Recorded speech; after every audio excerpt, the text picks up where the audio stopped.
Ready? Okay. Welcome, everybody. I'd like to welcome everybody to tonight's meeting. Welcome to the Bear Pit.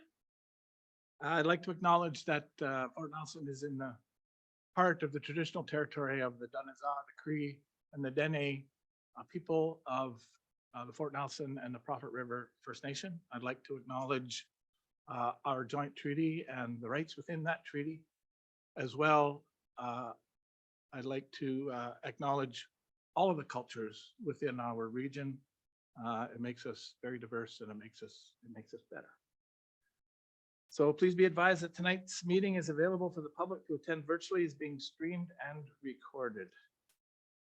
I have one addition to tonight's agenda, and that is the addition we got from BC Hydro on the EV charging station. I will add that at the report, which is at 9.2. I think you all have a copy of that, had opportunity to read it. That's all the additions that I have. Are there any other additions? Councillor Anders?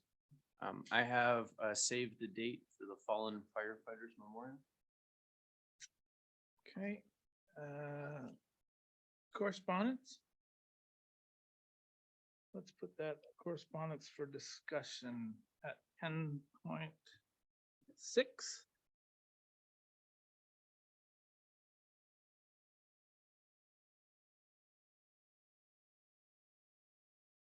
Are there any other additions, council?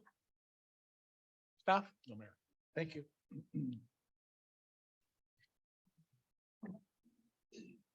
Okay, we're at the public comment period. This is an opportunity for any members of the public who are in attendance or who are online to comment on anything that's on tonight's agenda. We do have a speaker's table if anybody's interested to take a moment and speak to council about anything that's on tonight's agenda.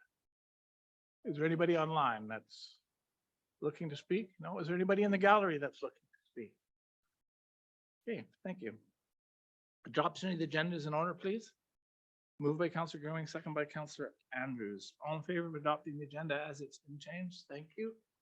That passes. There are two sets of minutes. The Regional Council meeting of August the 14th, 2023, and the Committee of the Whole, August the 10th, 2023 for adoption. Moved by Councillor Andrews, second by Councillor Roper. Are there any errors or omissions? Seeing none, all in favor? Opposed? It passes. Is there any business arising from the minutes? Council? Questions, business? Seeing none, staff, is there any business? No, Mayor. All right, that brings us all the way down to proclamations at 7.1. And I am very happy to be able to proclaim Literacy Month. I will read the proclamation before I sign it. Whereas literacy is a fundamental skill that empowers individuals, enhances personal and social growth, and contributes to the overall development of a strong and prosperous community. And whereas the Fort Nelson Community Literacy Society has been tirelessly dedicated to promoting literacy and education within our community, providing valuable programs and initiatives that inspire a love for reading, lifelong learning, and digital literacy. And whereas Literacy Month serves as an opportunity to raise awareness about the importance of literacy, celebrate the achievements of learners, educators, and volunteers, and encourage greater engagement with literacy-focused activities. And whereas a literate community is a resilient and empowered community fostering innovation, critical thinking, and active participation in civic life. I, Rob Fraser, the Mayor of the Northern Rockies Region Municipality, do hereby proclaim the month of September as Literacy Month. I call upon all citizens, educational institutions, businesses, community organizations, and residents to support and participate in literacy-related initiatives and to recognize the vital role that literacy plays in shaping the future of our community. I'm happy to sign that. I know that the Literacy Society is going to be very active in September with respect to different things that they're doing. Who would like to receive this on behalf of the Literacy Society?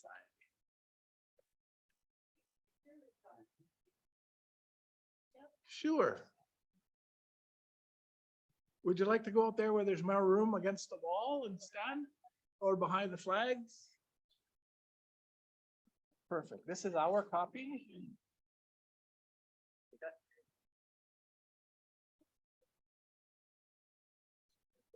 Thank you. Thank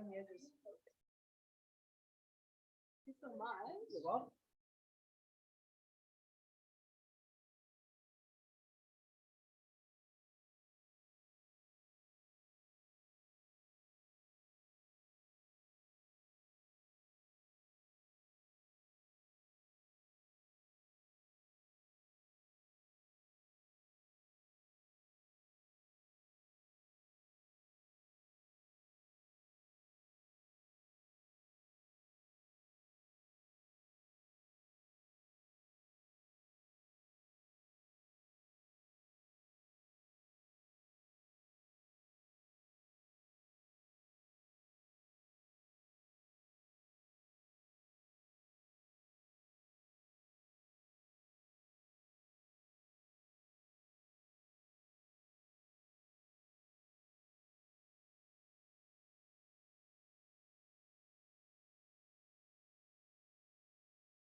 Okay. That was very nice. That brings us to delegations on the agenda, 8.1, and I am happy that we have Shelley Whiting and Chris Arellano. Is that right? Is that close enough? It's close enough. From Harm Reduction Northern Health Authority, here to speak to us. So come on up to here if you like. Okay.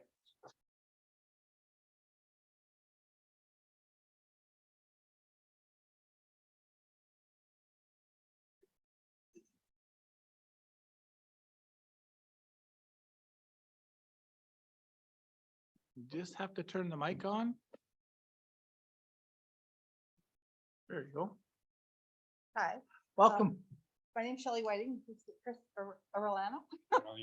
Aureliano, thank you. And I work for Northern Health, he works for Friendship Center. On behalf of Northern Health and the Friendship Center together, we are hoping to, we're launching a project of harm reduction van. We're calling it the community outreach. As well as we will have this wellness machine, which is actually a vending machine, and it will contain no drugs. It just supplies for the people that are already using. Our goal is we want people to use new, unbroken, clean products so that they don't spread disease and stay safe.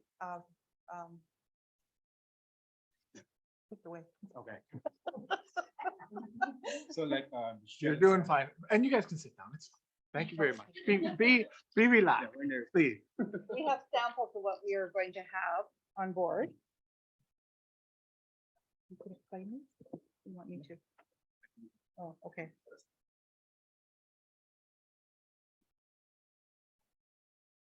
So like Shelley said, we've been working on this project for several months now.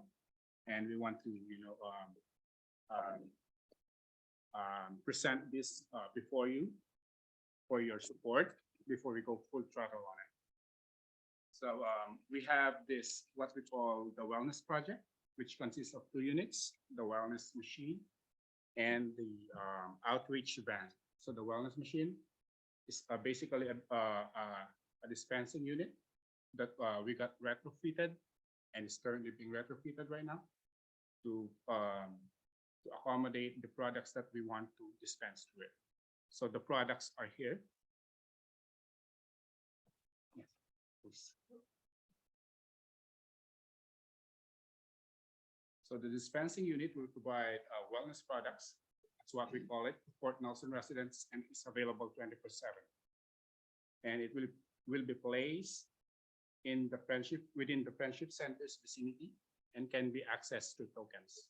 The tokens will be distributed through the Friendship Center and health unit. Next slide, please. So the self-care items, as what we call them, will be for the people of Fort Nelson who can even afford to buy these products for self-care. And this consists of feminine products like your pads and tampons, bath essentials, bath soaps, and conditioners, shampoos, and they will come in bundles as what we have here for sample. We've sampled them out last Friday or Friday. Thursday. Thursday, yeah. Yeah. Thursday, sorry. Yeah, our event for overdose awareness. And we have dental hygiene kits, which consists of a toothpaste, toothbrush, and mouthwash.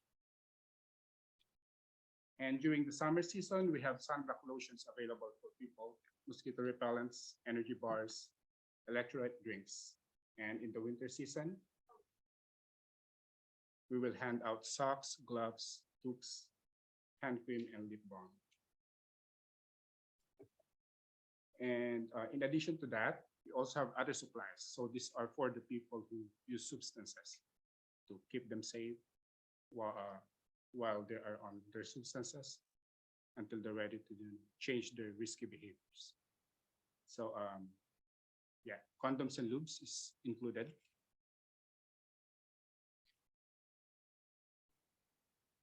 That is to to prevent the spread of STIs, as we have heard recently that we are being we have so much Syphilis is cases is already. terrible in the Northwest Territories right now. So, yeah. And Hep C on the prairies, which we think is contributed by the using crack with the pipe, their glass, and they break and they cut their lips and then they share. So our goal is that everybody will use a fresh one of their own, and that we actually already have them out in town at the health unit and at the Friendship Center. But our goal is to be on the road and go to where they are so that more people are accessed, and we're hoping it'll make a difference. Yeah, we discourage people to reuse their paraphernalia, and we discourage them to share it with their peers. That's why we're doing this kind of distribution. We also have fentanyl test strips. So these strips, can be used to Test their drugs. test your substances for fentanyl content. And as we know, and you might know already, that fentanyl is still the #1 leading cause of drug overdose in Canada. Next slide, please. We also have naloxone kits. And they're available to anyone that wants them, and we will demonstrate how to use them. But that one will not come through the vending machine. That's we need We need people to be trained before they can get this kit. So that will be distributed, personally, in person. And last, we have HIV self-test kits, which is highly reliable and has a over 99% accuracy rate. At this point, we don't know how much TB we have in town. We don't know how much HIV we have in town, because unless you go to the doctor with a symptom, they're not testing. So if you're a user, you can we can start the process, is what we can do. If they get a positive, then they need to, we follow up, they go to the doctor, and then from there, treatment is started. Yeah. Okay. There's no cure yet for HIV, but there's treatment. So when you control the HIV virus in your blood, you can spread it to other people anymore through sex. Our goal is a lot of teaching side of it, so that we will teach them. And if they want treatment, we can show them where to go to get it. We can put them in touch with what they need. We at no point will be giving out any drugs ever in either the vending machine or the van. This is just all safe use. We're trying to keep the community healthy. And we know that more and more people are moving into the community with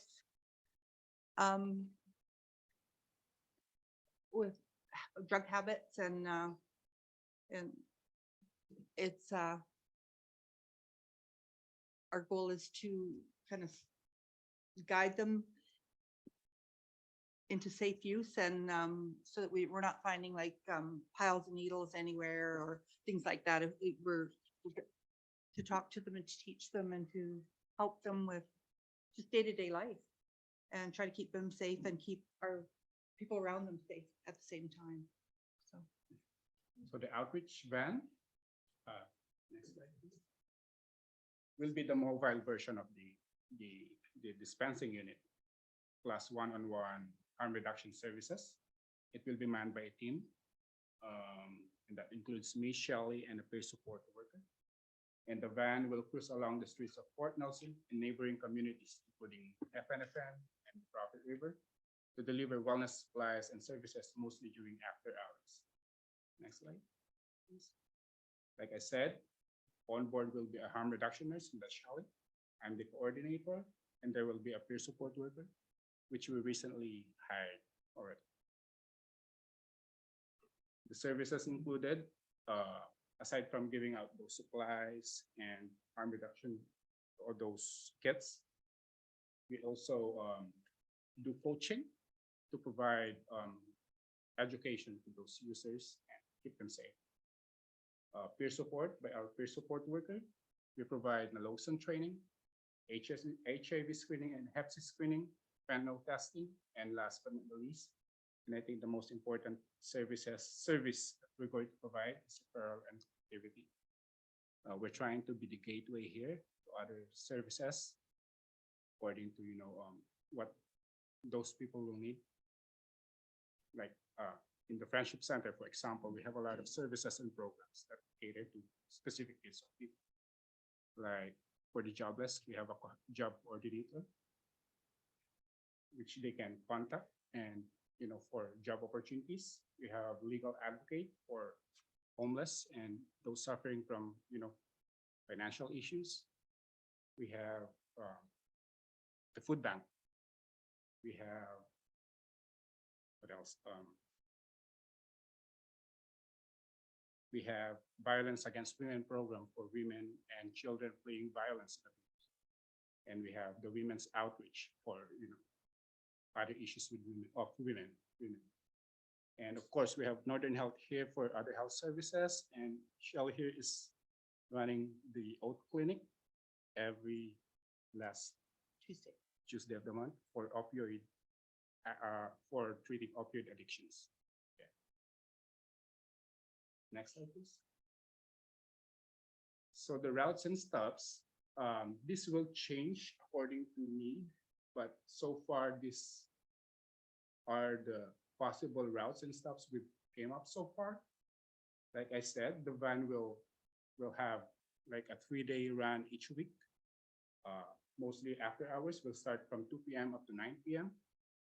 And on Tuesdays, we will start by the Valley View Drive and have a stop for like 45 minutes and drive through Parker Lake going to the First Nations area to join them in their wellness dinner.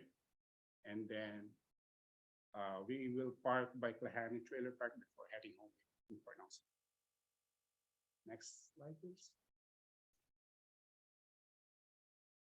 Then on Thursdays, most of our operation will be in traffic review.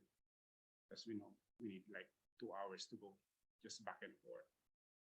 And after that, we still have an hour to go around town. And every last Thursday of the month, we will be having this peer support group meeting.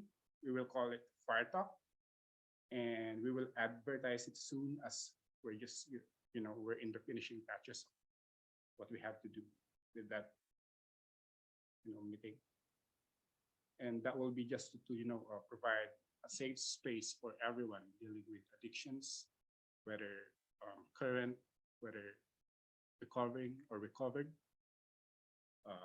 It's a place for them to connect with their peers and of course to connect with us, the team. And on Fridays, these are our stops. It will be mainly here in town, and we'll start by the Airport Connector Road at 215. We'll go by the East Sub with the Southridge Trailer Park. Next slide, please. By the BC Liquor Store, by the Cannabis Store, by the apartment parking lot at Sunset Drive, and Woodlands Liquor Store.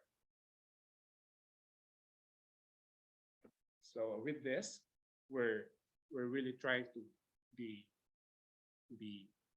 of service and to help the people of Fort Nelson be safer, and like Shelly said, rest assured, we will not be handing out substances of any kind. We're just here to help and hope we can have your support on this so we can do our jobs better. Thank you so much. Thank you, Chris. Thank you, Sally. Very, very good presentation on what you hope to achieve. I've got a few questions, but does council have any questions? Please. Can you tell me what arrangements you've made at the vending machine for waste disposal? Because I'm sure that supplies could be used right away, and I'm sure none of us want it littered either at the Friendship Center where the vending machine is or down that street. So There'll be Sharps containers right at the site, and then we'll have these Sharps containers in the vending machine. And they can turn them in to the Friendship Center or at the hospital or at the health unit. help you. Okay, Yeah. thank you. And we've put Sharps containers around town. So I think there's 5 different Sharps containers around town for people that are using. So Thanks. It's such a good idea that you put it in the vending machine, right? Because they if they want to use safely and they're starting to understand that process of using safely, then they'll get that. But where would they go get one, right? Where would they would think to go get one? But now that you put it in the vending machine, it gives them that ability And to we have will a let them safe know place. where the Sharps containers are around Yeah. town. And also the places we picked now on our route, we're just gonna sample with those and see and talk to the people that are coming and just see where do you think we need to be. And then we'll get a set one once we kind of have it nailed down, but everything's right now new, so we don't, it's up for like, if we don't need it at Valley View Drive, well then we'll go to where they are. Where we need to be. Councilor Roper. Just curious, is this a short-term project or do you see it extending far into the future? Long term, I'm thinking, yeah, it's not going anywhere. The problem is not going anywhere, so. Other comments? I Questions? was wondering on the tokens, like how do they know where to get the tokens? We'll have little signs up around town so that they'll know where to go. When everything's new, everything's gonna have to be, we'll make little banners and stuff so that they know to begin with, and word of mouth.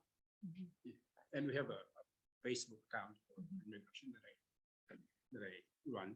So, yeah, we'll advertise it. So along those lines, I had a question about eligibility. So who's eligible and like, do you know who the users are or do you, We know, how, we know some, but a lot of users have someone else pick up their supplies. So we're not gonna know everybody because they can be, dementia. They can be. you're not that old yet. But I am. They have their right to their privacy too, so we're not gonna keep lists or anything, Right. but we will know after a while who's who. We already know a few and I was thinking more from the lines of eligibility. Who's eligible? Like, if they walk through the door, is Anybody there that- criteria they have? There must be some criteria or do they have to be diagnosed? Do they have to? No. No? They just yeah, have they to just come have in to and ask. ask. Yeah, And you get the token and then you use the token for whatever you choose Yeah. to use it for. Okay, good. Is there any other questions? So I wanted to ask a little bit about, how the van, is that by appointment or, but I think your routes and stops sort of answered that question for me, except where you said that you'll just be cruising around town. I mean, so what? We'll be going from stop to stop and we'll sit there for a few minutes and, our people that are coming already, we will let them know where we're gonna be and we have a peer support worker that we will let them know to let their people know where we're gonna be, like our routes. Right. Until we kind of establish where we need to be. Right, so it's really not by appointment, it's just really word of Yeah. mouth and if somebody comes out to you, you deal with them. We didn't know where to start, so we just picked some spots. We wanted to kind of cover a big area. And then we'll narrow it down to, okay, where do we really need to be? Right. So, Good. So are there any other communities, because I'm sure this is a province-wide program, right? So is there any negative experience from the perspective of now that people are able to get some of these products that we see an increase in use in communities? Like, is there any history or? no, people aren't starting because they have these things in community. They're already there and it's kind of in the underground and like Terrace has been going for 16 years. Hmm. And they had 2 vans going. Like it's huge everywhere. I know I'm from Salmon Arm. There's like 15 rehab houses in Salmon Arm. 15.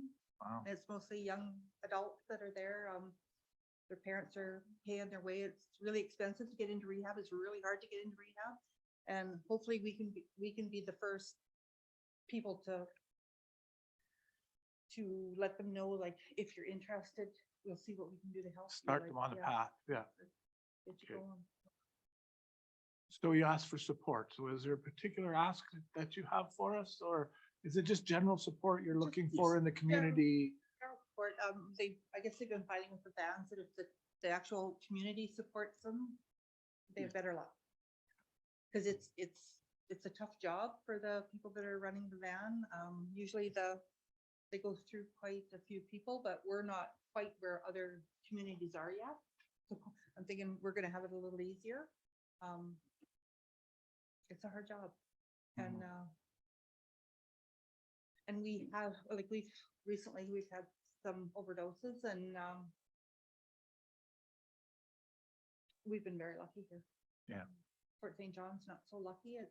Everything kind of sweeps through. Right now, there's a hotline you can, on your Yeah. phone, that they let you know every day, what drugs are happening where. And, then, as, Lee Cook is There's teaching also an about the app. lifeguard app. And that's another thing that users can, they have to phone in and they let them know what they're using and their address, and then they have so many minutes, and if they don't contact them again before the buzzer goes off, they send help out to them. Like, they give them so much time, and if they haven't come back to them and said, I'm okay, then they send help out. But Hmm. so far that in 3 years, it's saved 77 lives, so that's a start. But so there's lots of initiatives out there. It's just getting everything up and rolling is the tough part. I suspect there will be some resistance. I mean, there is whenever we're talking about in society, assisting users in any way, right? I think anybody who's thought about this or who has family members that are in this situation recognize the help that you're giving and other people are giving, but there are many others who just aren't there yet. And so there'll be some resistance, I'm sure, but Just don't ever think it can't happen to your family, because it can happen No, to for sure. anyone's family. yeah. And so I'm certainly prepared to educate anybody that I hear talking, negative about this, and I can support you that way. Are there stats that get kept, or like, I'm not looking for names or anything like that, but to sort of get a grasp on the situation in the community, is there a report at the end of each year so that you can see that it's getting better or worse? In our community, I don't think there is. Well, yet. that comes out of this program. Not sure. And I will, after we've been doing this for a year, we'll have some idea of numbers. Yeah. Just by what we're going through and just word of mouth and stuff, but we Yeah. are not gonna take names and that, because as soon as you ask for their names, that they're not coming back. Yeah, of course. Not. But we will have some idea, I think, of how many people are in community, and a rough idea anyway, and more than we know now. Yeah, So- well, understanding what your population looks like give you the ability to tailor your program to help. Mhm. Right. So, And we're gonna have, just by people that are moving to town, and that there's so much mental health in that moving to town now, that we're gonna need supports in this town, like we're not ready for what's coming here, because I was just saying earlier that, like, if someone comes into the hospital, either psychosis from drugs or just a mental health thing, they sit in our mental health room. And once they've been there for a few days, like, of course, we're on the phone, we're trying to get them sent to Dawson Creek. But once we've had them for a few days, which usually we can't get them out right away because they're full down there, like they're bursting at their seams too. We can't get them out. Once we've had them for 3 or 4 days, they're considered stable, and then they won't take them. Mhm. So, like, we're stuck between a rock and a hard place, and I can't see that improving. Systems working against itself. Yeah. Done in its own way. Yeah. Okay, are there any other questions or comments? Chris, Shelley, thank you very much for coming and presenting to us tonight, and I'm looking forward to support you where we can. Thank you so much. Great job.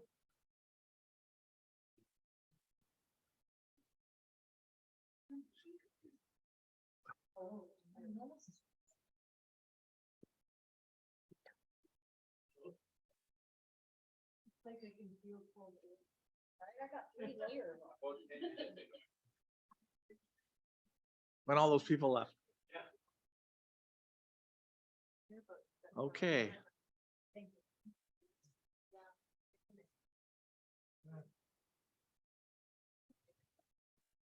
So that brings us to 9.1, the committee of the whole report, number 1323, which was deferred from the committee of the whole report to this council meeting. Discussion about Bear Smart community status, waste management, and bylaw enforcement for discussion. Staff, like to start us off. Sean, I want to speak to this, Mayor. Thank you, Sean.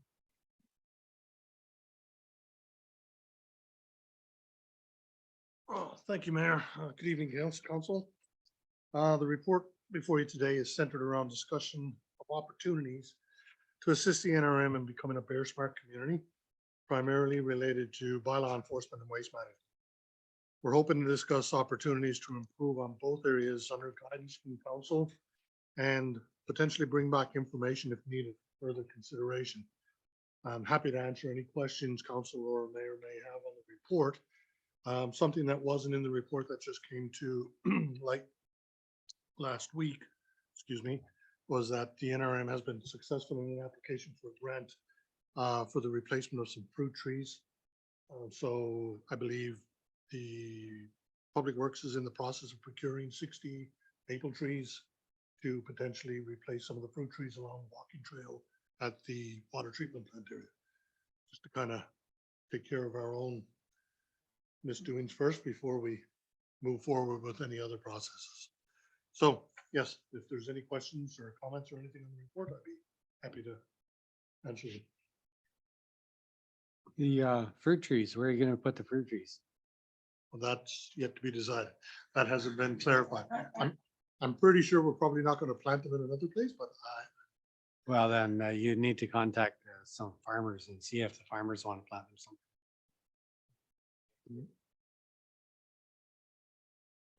Yeah, it would be a shame to see them go to waste if, yeah, if you can actually move them, if you can get a tree spade big enough to move. If they're adult trees, it's hard to move them, but almost all of them have suckers that are growing up around them and you think sucker, anyway. no, thank you. Other comments? Sure. Well, Councillor Gilmore. I think it's important that we continue our path to becoming a bear smart community, but I don't think that that's the be all and end all. I would like to see us commit further capacity, both financial and human capacity, in working to solve our issues. Some people see it as an issue and some people don't, but to mitigate bears walking through and staying around our community at noon or 1, or those times where we have kids going to school or people out walking their dogs. I don't know that the Bear Smart program is going to help us with that. I would very much support continuing along the path for a Bear Smart community, but I don't want us to stop there. I want us to continue to work towards solving problems of having so many bears in our community throughout the summer season. That's not only fall anymore, started right in May this year. So that's how I feel about it. Councilor Roper. I agree 100%, Councilor Grooming. I think this is just a step along the way to achieving our goal, which would be to have no bears in the community for any amount of time. I think we should, if we're looking at it from a policy perspective, that would be a policy that we could work up from, is have a policy that if a bear comes in the community, it needs to go one way or the other. And then we figure out how to do that. So, I don't want to see ourselves in a situation where we put these bylaws in place and then we're just fining people and fighting with our residents. I'd like to see something actionable where we're actually doing something and mitigating any conflict at all, whether it be with bylaws or with bears.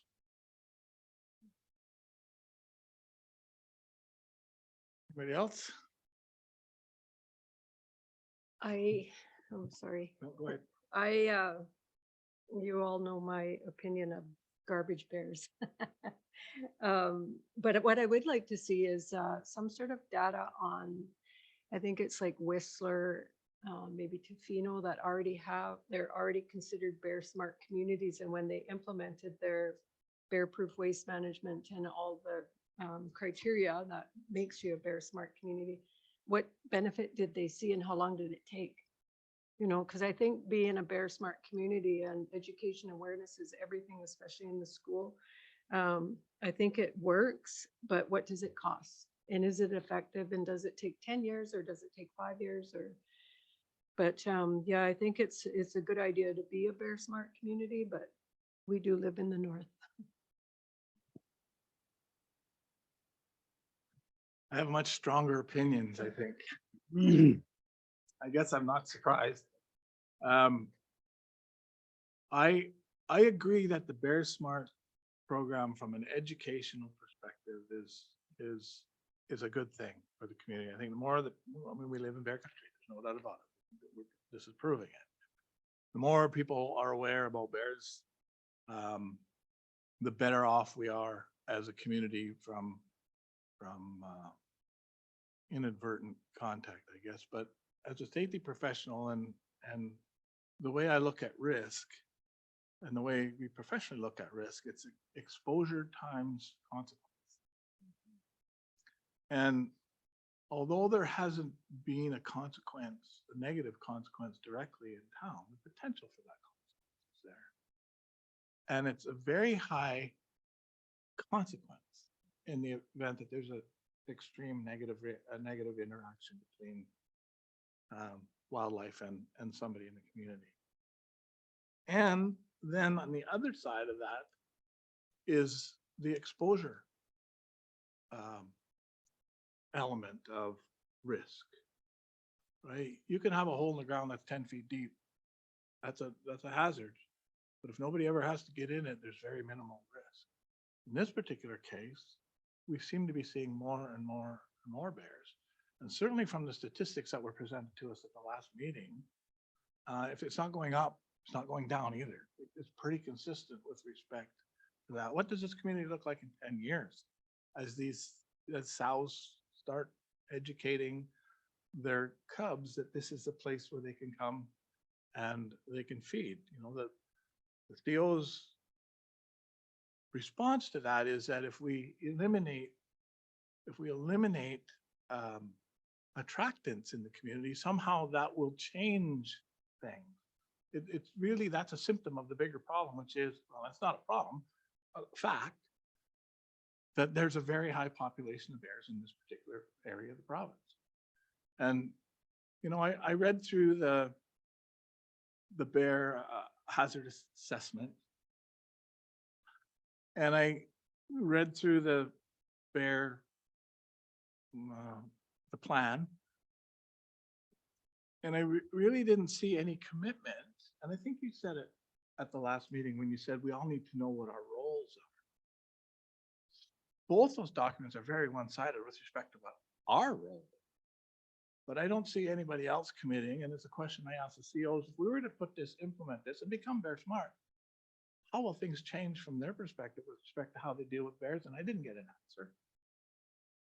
So I don't see that there's an end game here from anybody. And so the bears will continue to come to the community. And it's not just the fact that we're being fed. One of the first things they teach you about sows and their cubs is that they're very, very dangerous out there. And what's the difference between out there and in here? So this concept that we should be coexisting with bears, that somehow bears are only just traveling through here, that this is not bear habitat. My mind was changed in that when I looked at that report that shows all these areas and these travel corridors which are deemed protected by that. I don't know what that means. Protected travel corridors through the community.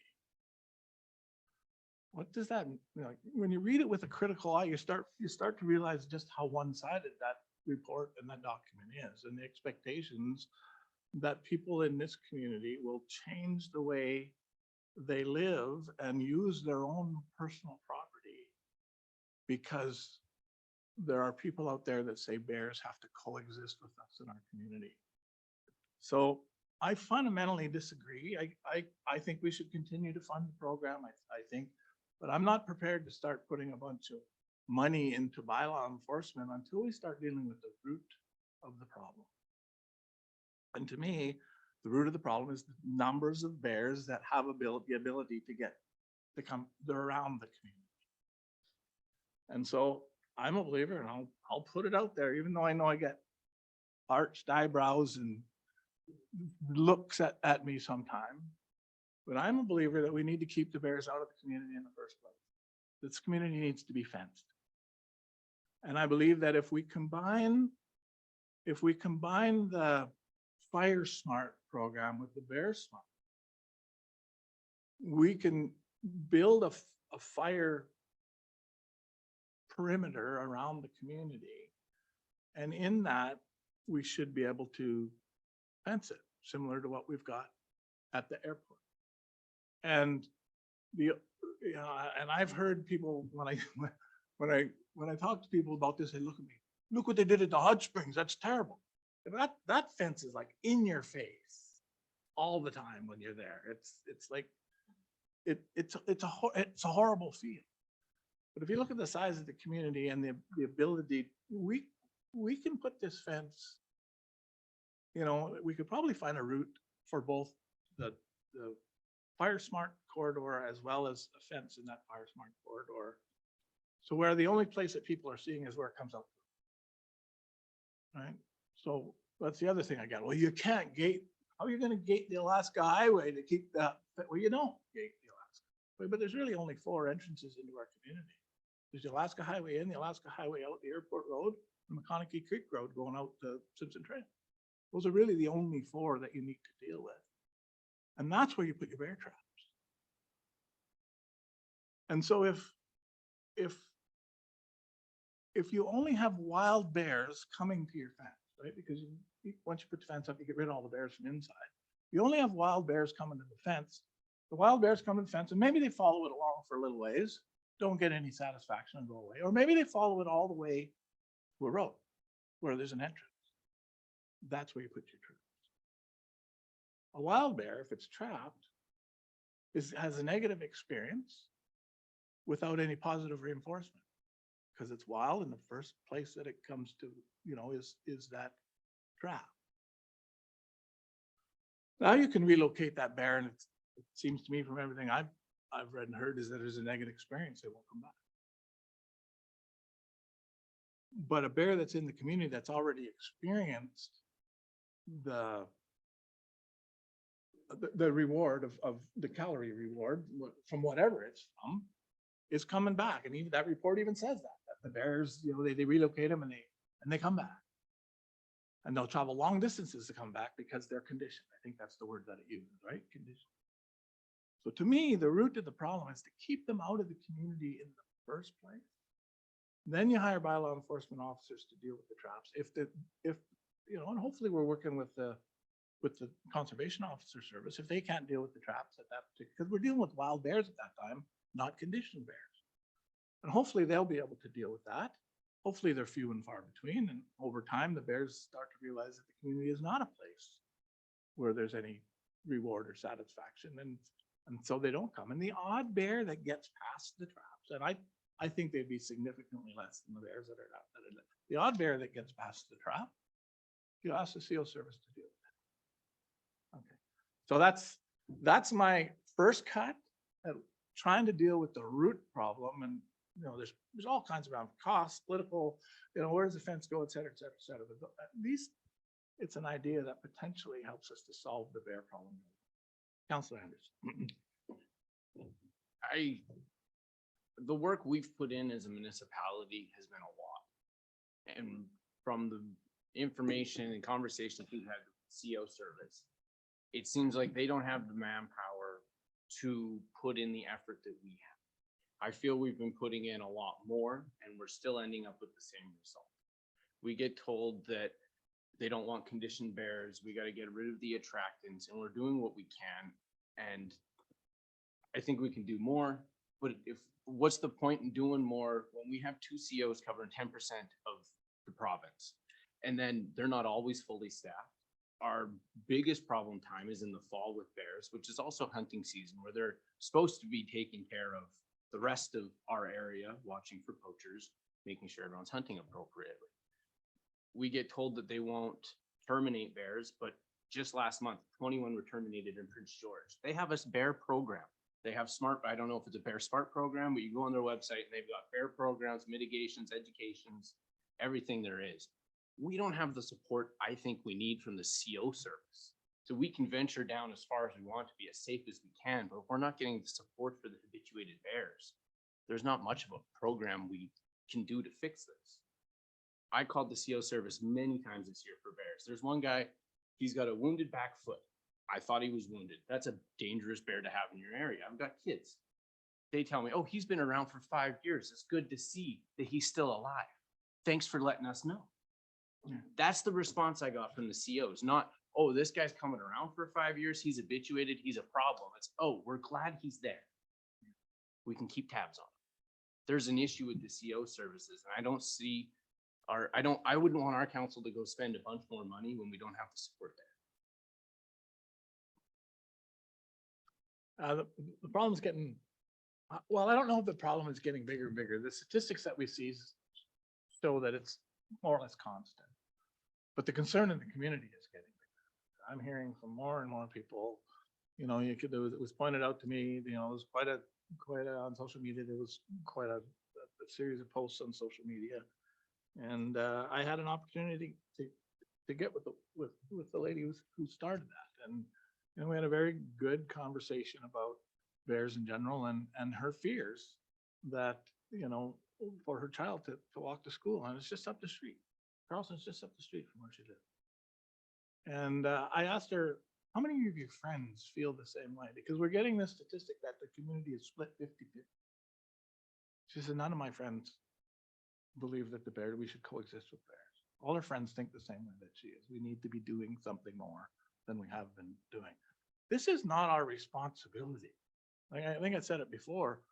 When did local government be responsible for public safety with respect to wildlife in the province? It's not a local government. It's ours by default. We're dealing with this because there's a feeling that the COs are not doing their job. And so, go ahead. I just want to be careful that we're, like, when we're saying those inflammatory comments that the COs are not doing their job. I just want to be careful because I don't know that that accurately depicts it. I think maybe that's a feeling that we have, but they're under their guidelines too as to what they can do and what they can't do. And I think they made it very clear at our last meeting that this is what they are going to do. And if we want a higher level of service than that, then we have got to do it ourselves. And myself, this is my third term on council and my third term trying to address the bear conflict issues in our community. So when I hear that we are going to try to negotiate with the COs for a different level of service, I think that that is just leading us down that path where we have been and it hasn't worked. And so I don't want to spend more money either, but I feel that it would be a good investment to ensure the quality of life for our residents. And I think we're at the point now where we have got to do something, and whether that is because we're not even finding people for not appropriately taking care of the garbage. Like, I think we can all agree that everybody has a responsibility to take care of their garbage appropriately, like just that as a basic level, right? Like, and we're not finding people. I think that that's a good step. So, but I think that maybe your fence is a good idea, maybe it's not, I don't know. But if we're not talking about it and we're not making plans, then we're just going to keep spinning our wheels, and it's year after year after year is the same thing. So I guess maybe council needs to decide whether you want to continue on the path to be a bear smart community. And if so, I think we all agree that that's not going to solve our problems.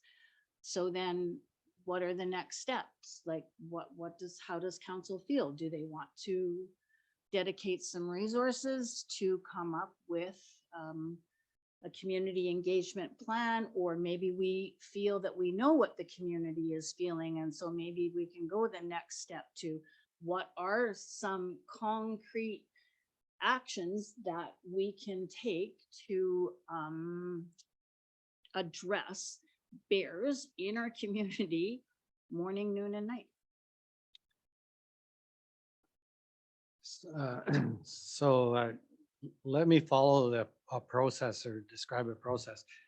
A garbage can comes out beside the street at certain hours of the day and is picked up a little while later, and then it's the responsibility of the person who has the garbage can to put it away when you're done. So it's not as though they're sitting out there 24/7. They're actually, this is garbage day. I mean, and of course we heard that from the COs and so on that the bear knows when garbage day is, or which area in town is the garbage is out on any given day of the week. I think that the efforts to, like, there's been some efforts on in the private sector there. The company who's been washing bins for people, they actually haven't had any of their bins disturbed by the bears, according to them. They haven't at all. And I was thinking of that from a private point of view. We're responsible to look after our bin.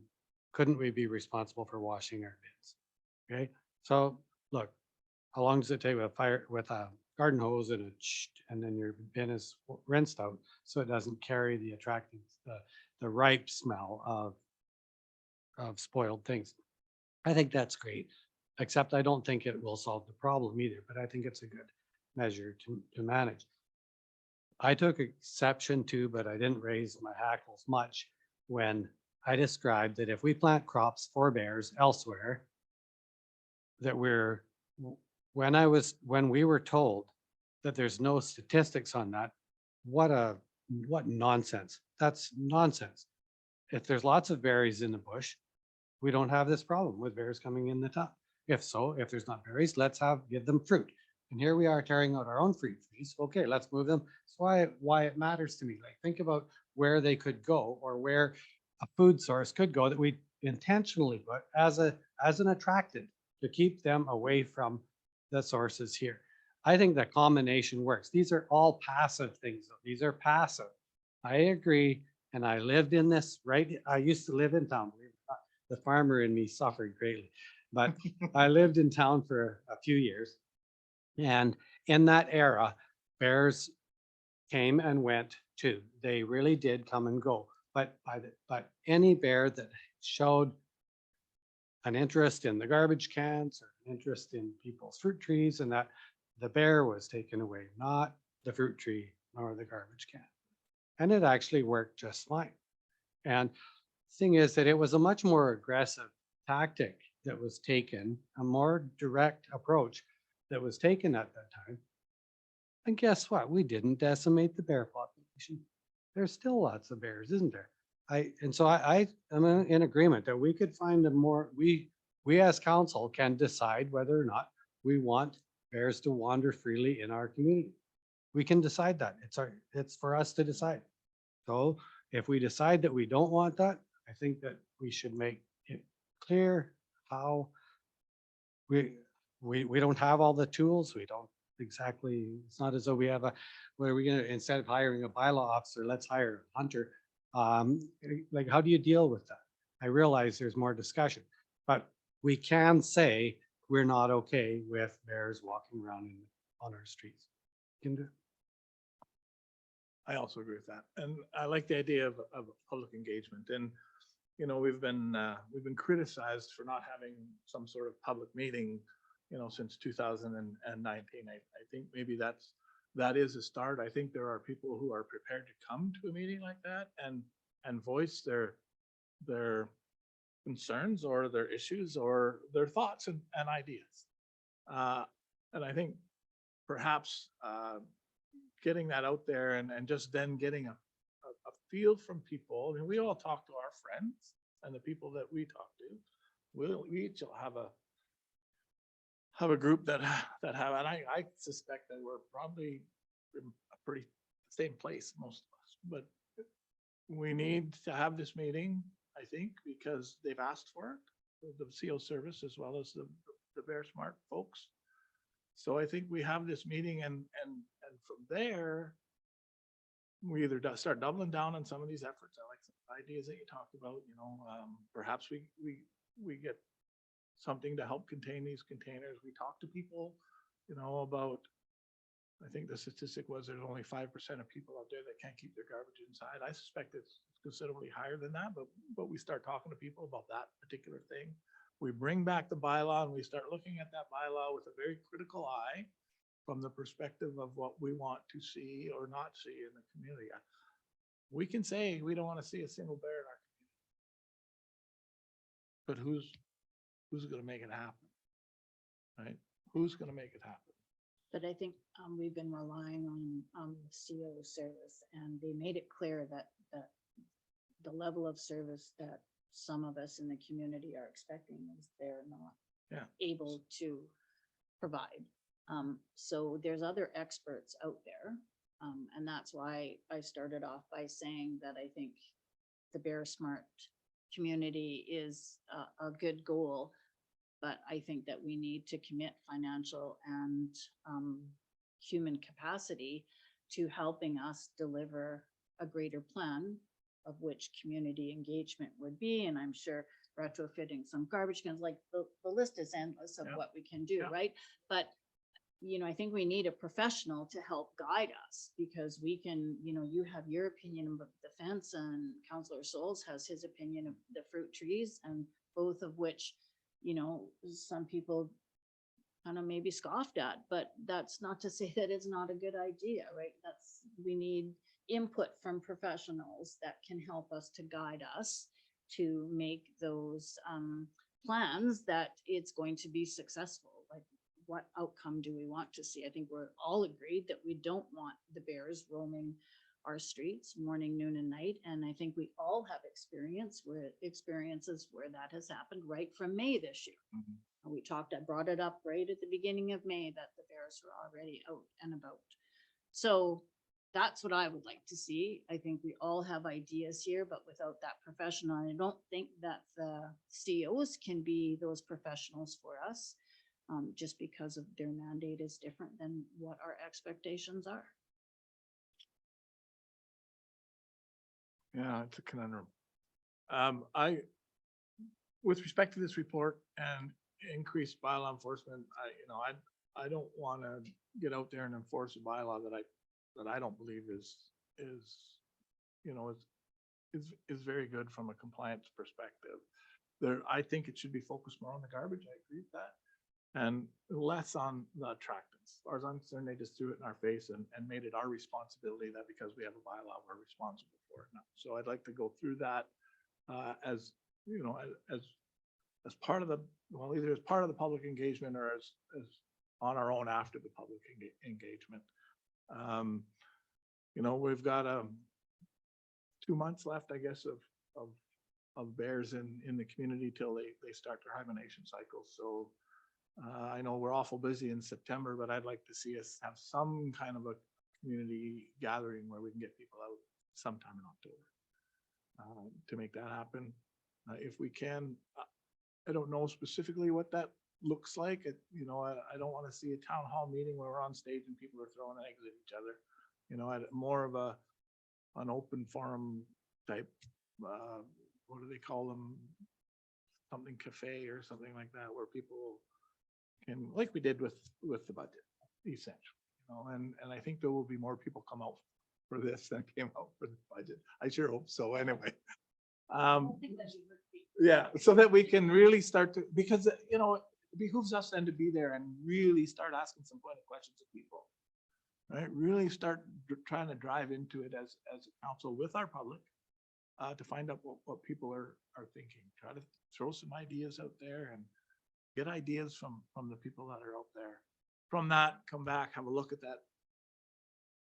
that bylaw, and then move forward with some kind of public engagement. And by then, maybe I don't know who these professionals are out there, but maybe there's people in Banff or Jasper, or there's biologists or something out there that might be able to help us move past what the Conservation Service is prepared to help us with anyways. Give us an idea that some of these ideas that we might come up with, whether there's any scientific merit to them. So do we need to have like a resolution from council that would help staff to be clear on what expectations are from this discussion? Or because of what I'm hearing is making arrangements for some kind of a public engagement. And then I would very much like staff to be doing some research on like what professionals are out there that could possibly help us, but I don't know that the rest of council feels the same. So I don't know that staff would be clear in the direction that we're giving them tonight. Yeah. So I'll ask staff to give us an idea you've heard, I think you've heard that we want to engage the public. I think that's the first thing. So what are your thoughts with respect to how long it might take? What sort of staff commitment, you might need to put to it, whether or not we need to change priorities in order to make this happen? What are your thoughts? I guess the first question I would ask council is this in addition to what's already in the works with the committee? Because the committee being the staff committee with Wildsafe BC and the CO service is currently planning that. And we're hoping for probably end of September into October. similar type of thing. It's looked at possibly at the community hall meeting. A meeting where the public's able to come in, engage, provide their feedback. And council will be there to, if, again, that was the intent anyway, the hope, to chat with the public, to get that feedback and that engagement with the community, to get the feel. So that's currently in the works as part of that program. I guess the question is council looking for something in addition to that? Or is that? So I'm not looking for something in it. I'm not looking for anything in addition to that. If that's moving forward, that's, we can become part of that. Yeah. Okay, perfect. So that's, I don't know, when we met last week, it was discussion end of September early, because we thought, I mean, given the timing, we wanted to try to do it while things actually, because we do expect the activity to increase in the community, given the time of year, which usually our activity does prior to hibernation, and we think, similarly, we think the numbers we might be able to beat our budget numbers. We actually do the budget on community process, so if that's something the council's okay with, then that's already in the works. We can just confirm. I don't know if Sean, you have if there's any further discussion since we had our meeting last week or not, or? No, it's just the email gone out to the Human Bear Conflict Working Group, CO system, CO Service and Wansay PC, just to confirm what their availability will be, end of September, October-ish. And then I believe we were just gonna reach back to council with those dates and see what works for council. All right. Is that sufficient for council? Yeah, I think to start, I think we're looking for a broader engagement. Well, we'll see what that brings. I guess we'll see what that brings, and there may be a Okay. requirement after that for broader engagement that we take responsibility for. So then what about my idea about research into what other communities are doing, or hiring a professional to advise us? Or how does council feel about that? Or do we want to defer that for another session? Councilor Roper? I think every one of our ideas deserve some investigation to at least find out if it's feasible, possible, what have you. And each and every one of us have put something on the table tonight to address the situation. And I'd like to see every avenue explored. So whatever we have to do, not just for your idea, but for everyone's ideas. Because it's really going to be a Swiss cheese model where we have to have a few things in place to really fix the situation. So we're really back to problem solving mode, right? Where we're spitballing. And once you get some ideas, then you start really digging into it with the professional. But we need a way to get further with these ideas. Yeah, I'd like to hear from the public if we hear back, because I might be completely wrong. It's happened before. You know, the public might come back and say, no, we're fine with coexistence of bears in the community. Yeah, but you know, I don't want to presuppose. I'm kind of there, but I don't want to presuppose that. Right? So we have the meeting, and then from there we start brainstorming, you know, some of these ideas that we've got, and we look into getting more resources to help us. Councilor Dickey. I just think what are the options? There's basically three options for the bears. Is you take them out, you trap them, or you learn to live with them. There's really three options. So I think engaging, saying, you know, what do you guys want to do about the bears? What are the issues you've had with the bears? Really give us one of the options that you want us to carry out. Because I'm all for hiring the hunter, because these bears are garbage bears and they're raising garbage bears. And I know there's many people out there that may disagree, but what's the difference between taking out a nuisance bear and a nuisance beaver? They trap beavers all the time. They hire hunters to trap beavers if they're causing a problem. So I don't know what the difference is. So I think the reality is we have three options. Take them out, learn to live with them, or trap them and relocate them. Education and awareness, yes, because I was sitting with a lady that cleaned fish, stuck the fish guts in the garbage can. I'm like, what? Rule 1, it goes back in the water or in the river or in the ocean. That's the way you deal with fish guts. You don't put them in the garbage can to rot for 3 days at 30 degrees above. So education and awareness is everything. So I think we continue with some of the bear community initiatives, but answer the three questions. What do you want done with those nuisance bears? That's the harsh reality. So And unfortunately. Okay. Does I'm just anybody trying to else want to do it? Yeah. let's- Okay, unless, Counselor Dickey, unfortunately, the province, tells us what we can and what we can't do in terms of dispatching bears, so that's our problem. All right, I think we've given direction with respect to this meeting. Sounds like staff was already on it. So, is there anything else you need from us on this? I mean, this is a long-term discussion, right? We're not gonna solve it tonight. No, we're good with the meeting. If there's, Right. in the absence of any other direction, we'll go with that and then, we can circle back. I think if we were looking at anything else to do outside of what we're currently doing, we would definitely need external resources to help us, especially even from an expertise perspective, because we're not resident experts. We understand the issues and concerns. We're working as a committee, but at the same time, what we can or can't do, what's legal, not legal, and what are some, I mean, besides doing some research to see what some best practices are in other organizations, but, outside of that would be seeing what's out there or who's out there that can provide assistance for us as an organization in terms of what we, I guess, legally can do and what would be, appropriate, makes sense to this community. We don't have that background or expertise. Especially when there seems to be a difference in the approach around the province, right? Prince George, 21 bears in 1 month.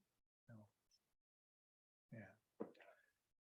All right, let's move on then to Administration Report 4323, which was deferred from August the 14th. This is discussion on the electric vehicle. There was no expectation that staff would bring back anything but the original report. Two of our counselors were away when we had that discussion.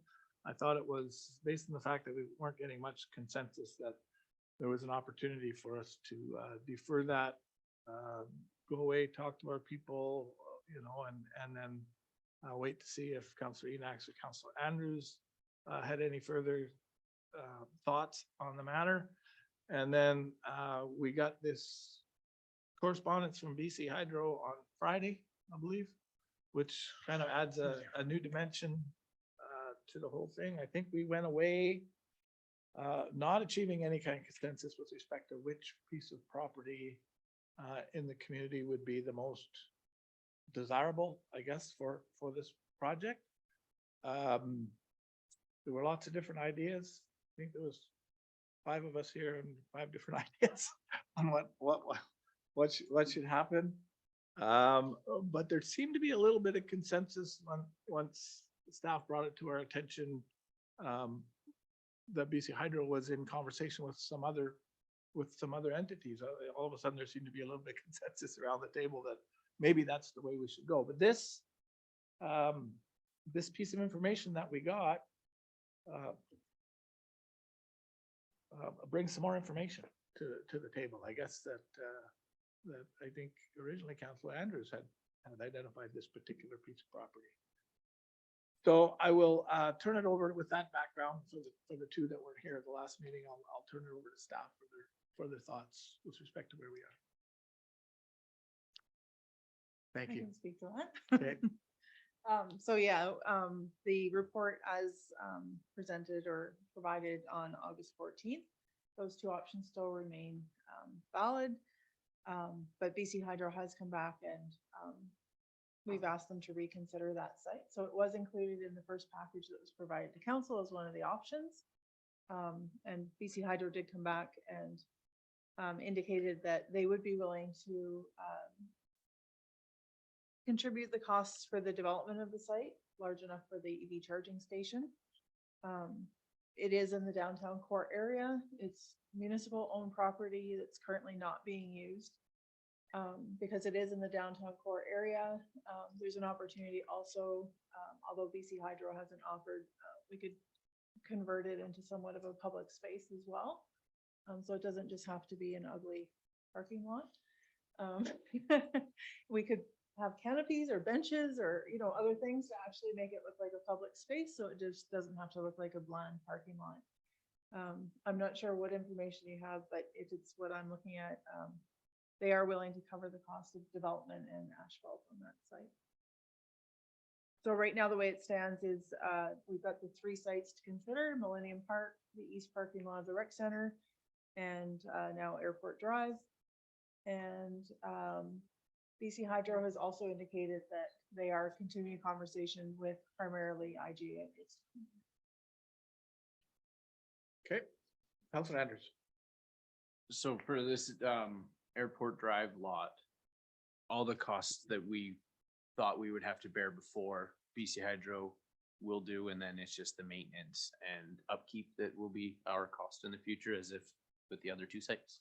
BC Hydro will cover the cost of the site preparation as well as the asphalt. We would have to cover the cost of the curb let down. Which would be approximately, you know? No, I don't know. Okay, that's fine. That Public Works didn't give me that. Just kidding. I'm not sure what it would cost. I'm It's sorry. not significant, I don't think, in the grand scheme of the project. If it's even required, because there is a bit of an entrance there already, but we'd have to do some prep in that area. Other comments? Councilor Roper. So are we still looking at two locations, two of the three options, or just the one location now? This would be just the one then, if we went with the Airport Drive. Great. Councilor Eubanks. Out of all the options we've had, I think this is best. Like you say, it's downtown. It's within walking distance to so many businesses. Good job.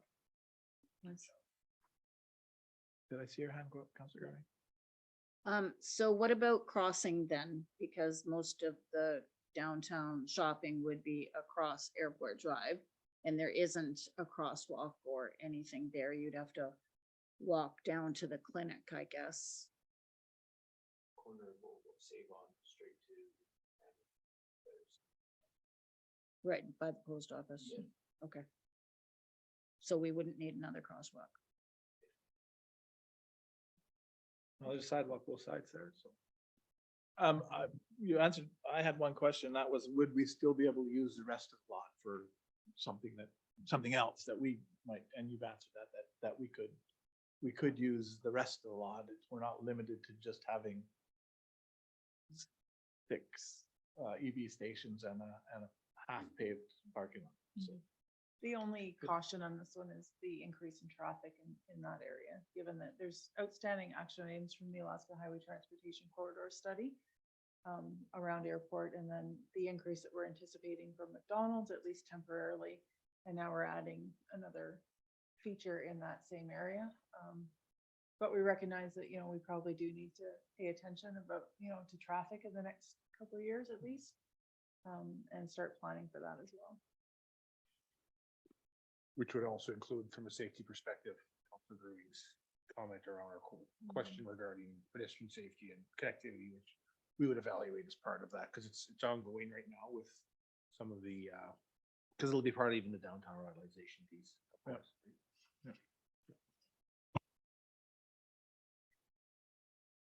All right, am I hearing consensus that this is the site?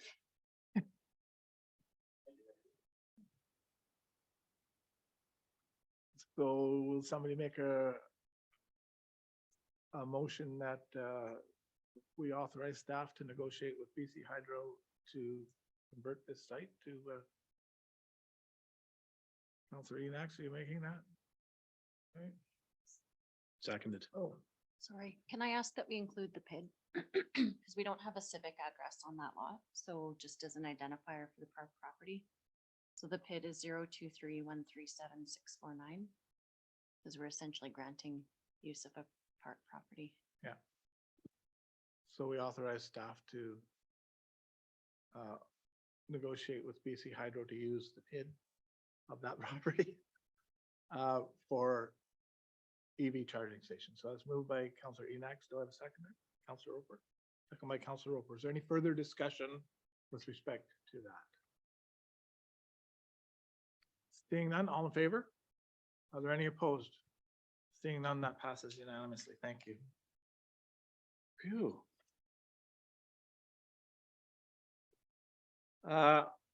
Item number 9.3 is the development permit 2301 and administration report 4623.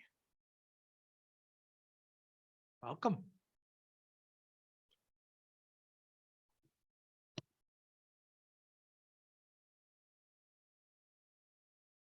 Thank you, Mayor.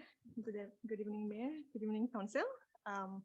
The property located at 5331 50th Avenue South is intended to undergo some improvements, in fact, substantive improvement to update the ownership branding on the property as well as the aestheticness of the site.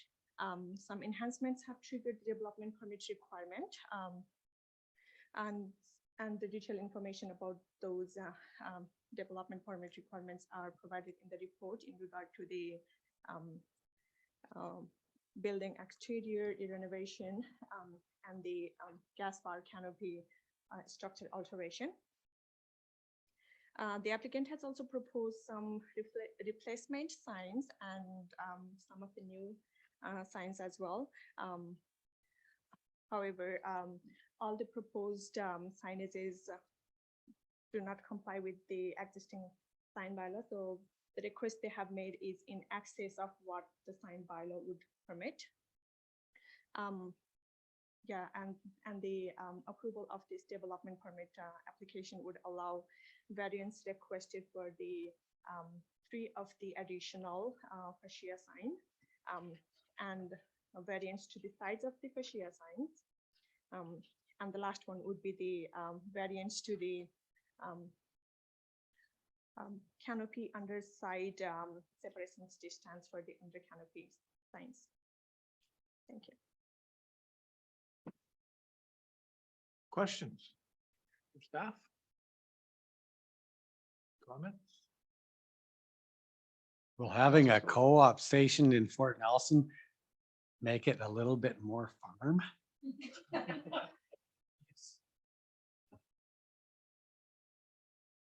Okay. What are council's wishes? Councilor Souls? I'm in favor of whatever the recommendation said. That development permit application DP 2301 be approved for the purpose alteration to the structure, building exterior renovations and signage at 5331 50th Avenue South, legally described as Lot 1, District Lot 1586, PRD Plan 17770. Moved. Second by Councilor Roper. Is there any discussion? Is there any discussion with the fire department with respect to the size of the canopy and the potential for fighting fires, gas fires? Was there any discussion? Or whether or not it would be a concern for them or not? Did we talk? Like the proposed alterations of bringing it back in? And I think the size of it's quite a bit bigger too. I thought they were making it smaller just to Oh, avoid yeah. trucks hitting it. Okay. Because the That's what I trucks heard. keep hitting it. I got Yeah. myself, I got Over and myself, over. I'm sorry, but I guess there's no problem then with the fire department. We didn't run this by them at all.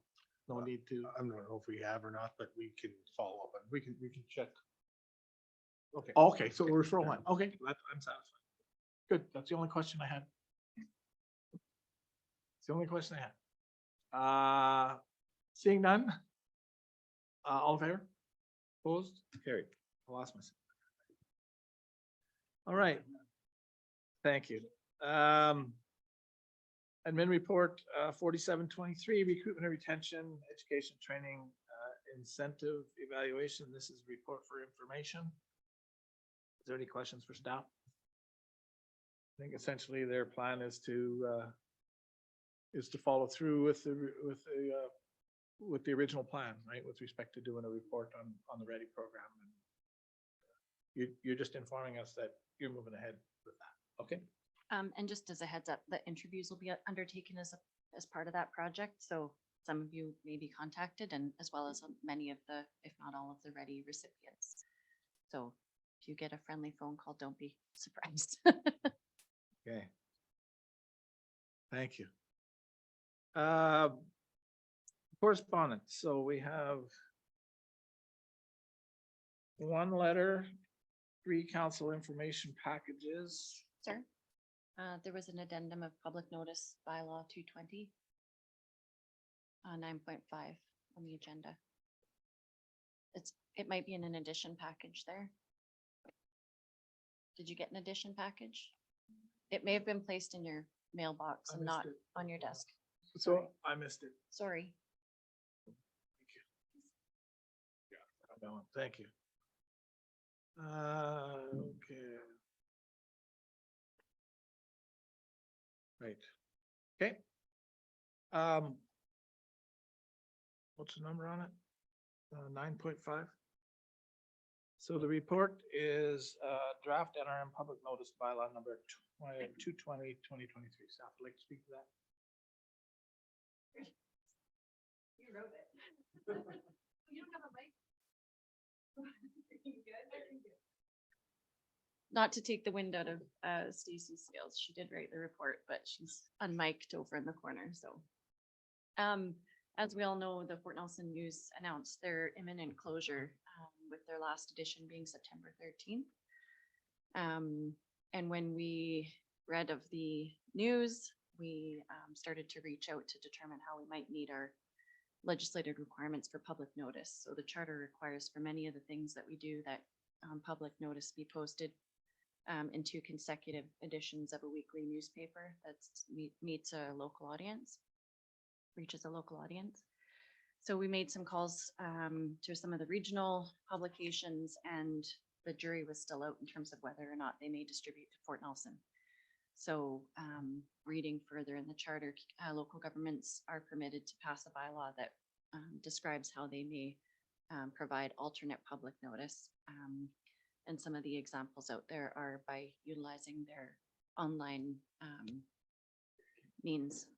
So we're proposing the bylaw for your consideration to meet that minimum kind of default public notice requirement, but recognizing, of course, that online distribution doesn't reach everybody.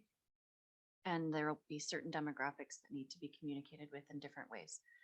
So at minimum, we would post in our public notice place, which is out front on our bulletin boards. Should the bylaw proceed, it would include legislated public notice appear on our website and our Facebook page. And then depending on the situation, we would employ other means. So that might be direct mailings. So using flyers and mailboxes, it might mean using our utility bills, which we already leverage from time to time to make things known, posters, signage, things like that. So we endeavor always the best we can, but obviously with the loss of our local newspaper, we needed some kind of means to get those things out and meet our legislative requirements. Council's thoughts? Councilor Andrews? It's sad to see a business go. Thanks for thinking of protecting us with our bylaws. Appreciate that. Our Bear Pit newsletter, how many people does that go out with? I think we have 40 subscribers. Not quite the community. Not quite not quite the distribution list we'd hope for. And so I should mention that we intend to purchase a substantial portion of advertising in the September 13th edition to let people know how we plan to, what we plan to use for public notice. And the Bear Pit is one of those means. So we'd like to make it known how we currently communicate so that maybe we increase our subscription rate to the Bear Pit, and hopefully get people subscribing to our news feed online and following our Facebook page and so on and so forth. So, yeah. It's, I did read this, by the way. This wasn't in my paper, so I read it electronically, and it's good that there's 2 sources, you know, that you can do on the internet, but it's also great that we've provided that ability to post it in many other different places. And so depending on the issue that you need to get information out, helps you decide where you're going to do it. So I thought that was a good spot. Is there any other comments? A good thing to have there. Councilor Roper. Just on the topic of final advertising, I think we owe a debt of thanks to the Fort Nelson News for serving this community for 64 years, and 50 of those with Judith Kenyon, who really worked hard, and I know put her own resources into the paper to keep it going for as long as she did. So I would like to also see maybe a thank you in there from. Can I the get council. you to hold that thought while we deal with the bylaw? Yeah, absolutely. Because I think that's worthy discussion My on, apologies. on its own. That's okay. So, there's 3 readings there. Would anybody like to, make that recommendation? Moved by Counselor Gerwing that we authorize first, second, and third reading of, I'll have it in front of me again, the bylaw. Yeah, the number, please. Okay, that the Northern Rockies Regional Municipality Public Notice Bylaw number 220/2023 be given first, second, and third readings. Thank you. Moved by Counselor Gerwing, seconded by Counselor Souls. Any further discussion? Seeing none, all in favor? Opposed? That's carried. Okay, Counselor Roper, I think your idea of thanking the Kenyon family and the business of the Alaska Highway News is did I say I'm sorry. I said the Fort Nelson News, Alaska Highway News has been on my mouth for 30 years, so I'm sorry about that. The Fort Nelson News, that business has been a very important business. I remember when I was a kid, it was probably the first newspaper I ever read when I was a child living in this community. I know that the family has done amazing work in the community. Name the think of anything that's happened in this town and there's a name from that family that's probably attached to it in some little way. And I think if we're going to take some advertising, I agree that we should put some note of thanks to the family and to the business for and the fact that we're losing, from a journalism perspective, we're losing a huge resource in our community. So I'd like to see us authorize staff to spend a little time and effort pulling together some words of thanks to go into the final newspaper. So I'll make that recommendation myself. Is there a seconder? I'd second that. Is there any further comments or anything that people would like to see go in that for staffs?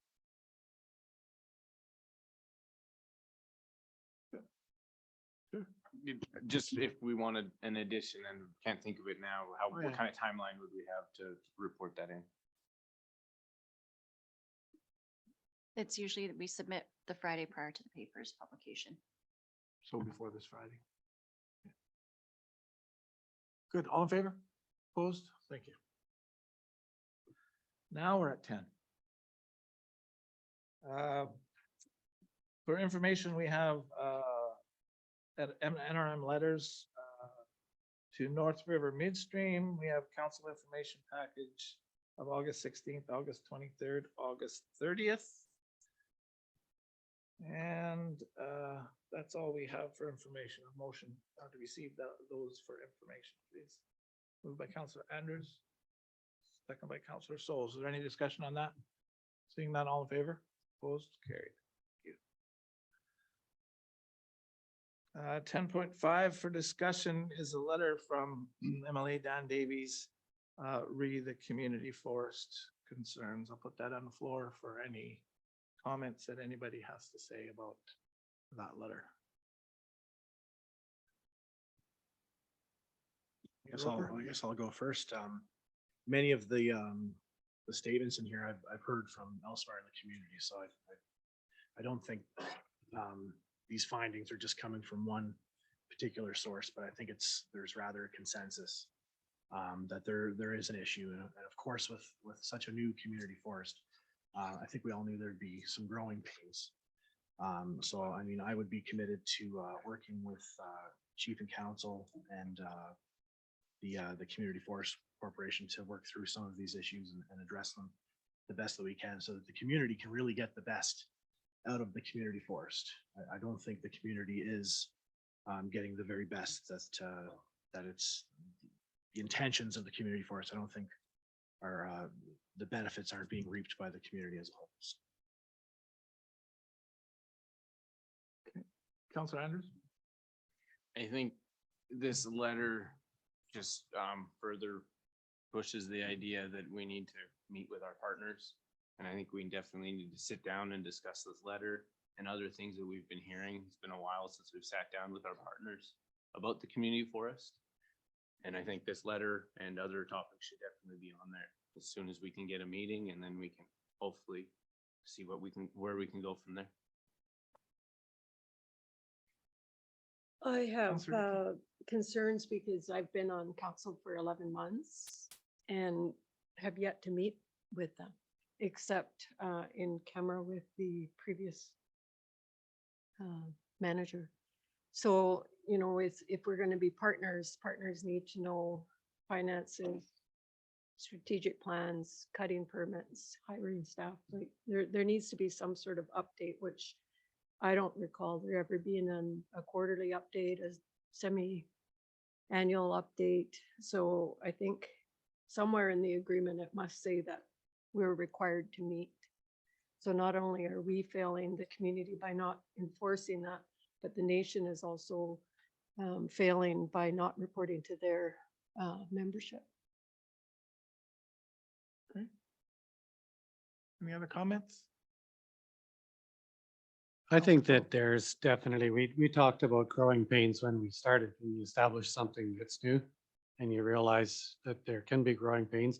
I think that growing pains come to when to councils as well, our council and FNFN council, in the sense of we laid out the parameters and what the mode of operation would be, what the priorities of the community forest would be when we started, and revisiting those is probably great, but it does strike me strange that one of our operational ideas is that community forest should make money for the community, and then this letter actually tells us that we shouldn't make money for the community. And I think it's really strange to have that kind of a response from the MLA.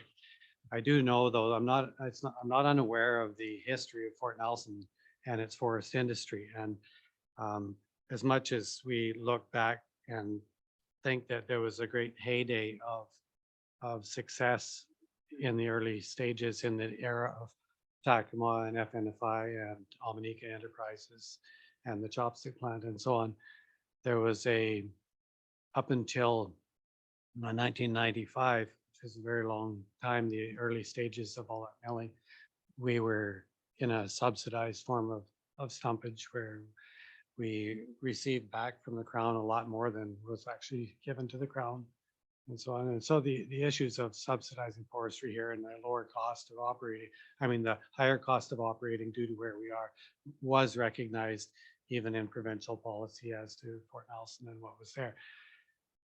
Having said that, and just one other factor in relation to that, I mean, the idea of reviewing how benefit from the community forest flows to the community, of how monetary benefit flows to the community, or costing of logs for starting up industry in the local community. We are at a disadvantage to the larger forest industry overall. And I say that because no matter what volume of logs are desired from our area by the major players in the province, they can pay more for them because it's a very small portion of their wood intake. They can pay an exponential higher price for logs coming from this area, and it can prevent local competition from happening. And that's something to guard against. I can't find any evidence of that having happened since the community forest has been working. And so I'm open to the idea of, as a partner, revisiting the terms of reference for this, but it's more important, as you mentioned, that we start having some meetings together with our partners to really reestablish a vision for the community forest, because it has way more potential than what we are seeing from it at this point. Thank you. Are there any other comments? I did have a conversation with the MLA. I think some of the discussion that we have, I'll save for an in-camera meeting with respect to discussions between the community and the MLA. So I'll report on that when we have the closed part of the meeting. Okay. If nothing else, we will move to the addition. The firefighters Councillor Andrews. I was contacted by Jeannie Kenaway from the Firefighters Association locally. She would like me to share a save the date. On September 10th is a day that we remember the fallen firefighters that lost their lives in the line of duty. This year at 11 a.m., we will be hosting a march from the rec center to the Gary Griffin Memorial Park. We'd like to include all leaders in our community because when there is a loss of emergency services personnel, whether they are firefighters, RCMP, or paramedics, we all suffer the loss. Once we reach the park, there will be some speeches followed by a family barbecue. The whole community is invited and she was hoping to see all, if not some of council. I certainly intend to walk and participate that day. So I hope some of you will join us. I think it'll be a great opportunity. New business items, is there any new business? No, from staff? No. The council meeting 11.2, so we're just talking about meeting with our partners and certainly one of our biggest partners is the Port Nelson First Nation. So I think they're looking for confirmation of a date. Is that correct? So September 25th. We don't have a time at this point, but just looking for availability and confirmation on that date.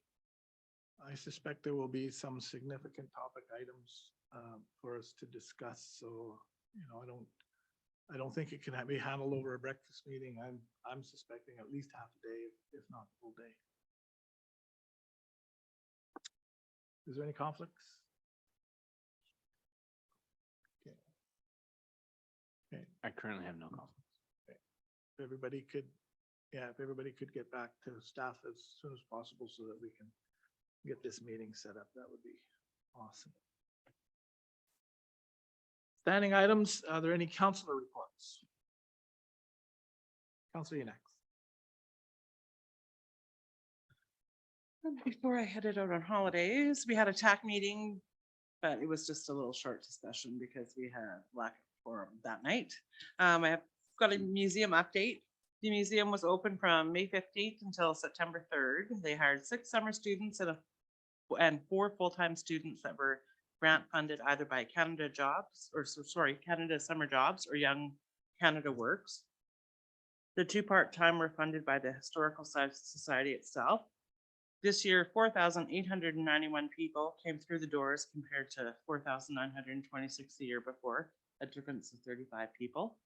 Smoke continued to plague the numbers again. Having said that, the admission fee increased by quite a bit over 2022. The board did a review at the beginning of the year and the rates this year were increased. Decision to increase was based on the overall cost of business going up. The insurance premium alone is a quarter of their budget. The insurance policy is currently under review right now. Souvenir sales were also up considerably. Older travelers just don't travel well in the smoke and they don't come. Those that did spend a lot on souvenirs. The museum is interested in seeing the overall tourism numbers in BC to see how that reflects compared to them. The traveling exhibit, Our Climate Quest, brought many locals into the museum over the time period it was here. It was very well attended and the feedback was very positive. Our Living Languages was not as popular, but the exhibit will be open for the street festival this coming weekend. So if any of you haven't seen it, it's a $2 admission. The curator had hoped to add some local content to this exhibit, but even though she tried reaching out to FNFN multiple times and talked to some of the actual members directly, it just couldn't happen. The staff has spent the last 2 years tracking visitors and the times that they visit. There'll be likely some changes to the operating hours next season based on that tracking. Well, it was a summer full of housekeeping and little projects. Sadly, they did not finish all of them as the smoke did affect the staff's ability to work outside. The porch on the Hudson Bay House and the Anglican Church were repainted, as was the door to the artist cabin, which they're now going to call the Chamber Cabin from here on in. At some point in the future, it'll become a display on its own.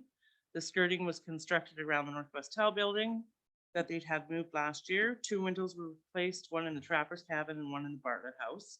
The art bench that was out front of the museum main entrance was rotting, so they've taken it down and removed it. The post office finally got a new door thanks to Greg Buck, who reused one of the old wooden bathroom doors. The museum did a fair amount of fire safe and bear safe stuff around the property. Older trees were removed, the forest floor around the property was all trimmed, raked, and any rotting wood was removed. And then they turned four or five garbage cans that are permanently in the ground on the property into flower planters. Less garbage to remove each day at the end of the night for the kids. The property is starting to look great between the auction, ongoing junk, and the debris removal. There's an incredible amount of unused space now. The museum's open Saturday and Sunday for the street festival, closed again until December when it reopens for Christmas. Planning is ongoing to get the museum open for the weekend starting in the new year. More information will follow. And the AGM will be late November or early December, and we'll all be invited. And I'd like you all to come down to the museum on Saturday for the show and shine. That's it. Thank you, Councilor Enoch. Are there any other reports?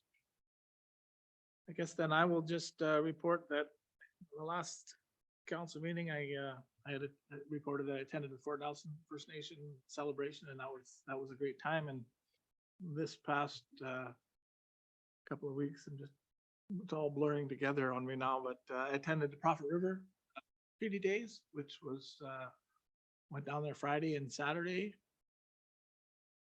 Anybody who's ever worried about me beating them in a game of bingo won't ever worry about that. I found out that my bingo skills are pretty limited, but it was a great time. It was a great time down there. We had some good laughs. It's always good around the fire at Moose Camp to connect with people that you haven't seen for a long time and people you've never met before. It just seems like people sitting around a fire, talking about hunting and talking about things that are happening in a community is just a great place to relax and people open up. And I really find it enjoyable. So it was a great time down there, and I appreciate the invitation that they gave me to go down there. Okay, if there's no other council reports, there's no business outstanding, we come to notice of motion. So I have 3, I think, the one that's on here and 2 that would like to be brought up tonight. So for the first one, 13.1, let's talk about the ride share services and investigating the requirements for ride share. Councilor Great. Roper? Thank you, Mr. Mayor. So yeah, I mean, the community is without our transportation taxi service heading into winter. We really need something sooner than later. My understanding is that there's 2 components to having ride shares come into your community. There's a bylaw component on our end to open the doors, and then there's a component on the behalf of the ride share company for them to select the community to come in and start servicing. So I figure we can get a head start on the bylaw component. We might not be able to, get this horse to drink, but we can at least take it to the water and do our due diligence here. So I think it's really important that we start on that right away. Okay. Staff, can you give us an update with respect to the transportation study? And because we had a request from a company, I'm just forgetting their name, to potentially start a ride sharing service here, and we deferred it to the transportation study that we funded in the budget this year. Can staff give us an update where that potentially is? I don't know exactly where that particular grant.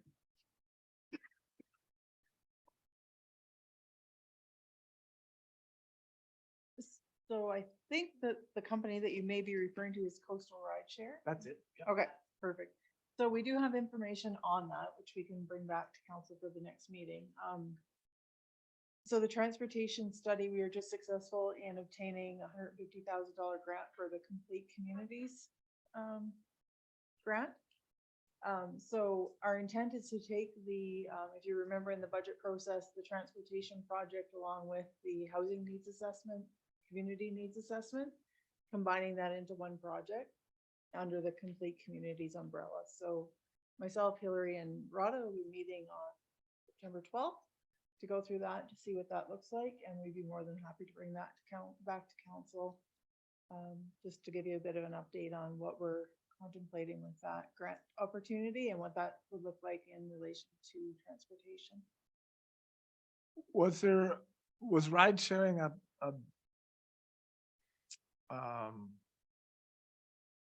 ride sharing a topic within that study? Was the intent to look at that, or was it mainly regional transportation, like between communities? No, that one was specific to local. Okay, It was local transportation solutions, so we wanted to really look at those local solutions and have somebody kind of come up with some creative ideas of what would work in our community, and anything and all things being open, to consider, including rideshare.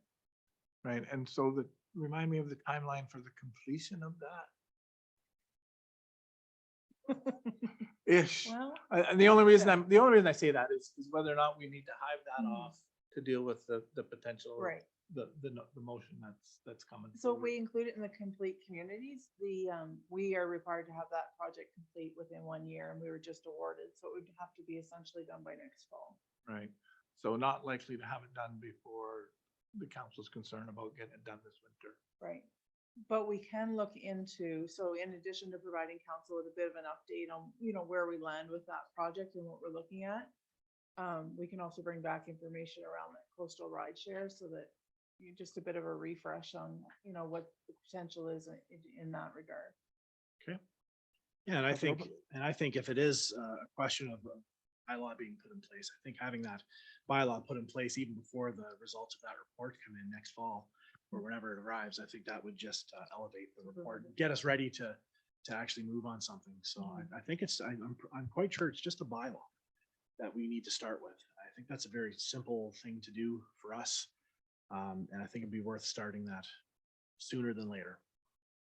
Okay, so can we give you direction then with respect to bringing the report that you talked about, and then anything with respect to coastal, right? Thank you, to the next meeting. Thank you. And then council can decide whether they want to hive it off and deal with it, or go ahead with the bylaw, or whether we want to wait, which sounds like it might be. Okay, good. Thank you. The next notice of motion, so that notice of motion will come forward again next, right? Because there may or may not be, well, I guess it'll come forward as a report. So it'll come off the notice of motion, come forward as a report. Thanks. Well, I guess the motion was to get information. If we're getting the information, then maybe the motion is not. Yeah, it's not necessary, but we have a discussion with respect to getting that information coming forward. Okay, So- very good. So the motion, I guess, will be whether to hive it off or whether to start, the report will drive another motion. Okay, thanks. Councillor Enox has a motion that he'd like to start on. Lord. I'll try to make it fast. I was long-winded a little bit. So sadly, the Northern BC Tourism Summit has been postponed to 2024. I was really disappointed to hear that when I got back. I understand it's the fire situation in BC as to why people weren't signing up to go. I spent some time this past month down in Arizona with my mom playing tourist. Even though I was on vacation, seeing the sights, I spent quite a bit of time talking to everybody about the NRM when we were asked where we were from, because apparently we have accents. My mother was patient, as she knows my love for our town and area is strong. And some of the conversations lasted 45 minutes or longer, usually ending up with me pulling my phone out to show people pictures. During our travels, I came across an amazing sports vacation and RV show. When we travel, we're kind of gypsies. We'll drive 2-3 hours here and then back. And I know the NRM has a partnership in the co-op, and there's an opportunity to travel to 4 trade shows throughout the year. However, I was advised by Ms. Vandersteen that I could be an attendee, but not be able to be an exhibitor, as there's only 4 to a booth, and they frown upon counselors attending in that capacity. This trade show is in Quartzsite, which is 2 hours outside of Phoenix. It's the biggest show in the US. It runs January 20th to the 28th. And this coming 2024 is the 40th anniversary. And the people that we were talking to actually when we were in Quartzsite said it's going to be bigger than any previous show that they've ever had, being the 40th anniversary. It's a 7-day show, open 9 to 5, and they have up to 150,000 people come through in that week. What else do we have here? They have everyone from RV dealerships, destination exhibits to bus tour companies as exhibitors.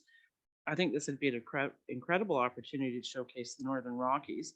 Glenda at Triple G told me that they had over 30 caravans this past summer, and getting just that contact information from those bus tour companies and RV, tour companies to feed them information when the annual celebration's going on, when there's things going on in our area, they might spend it in, a night or two.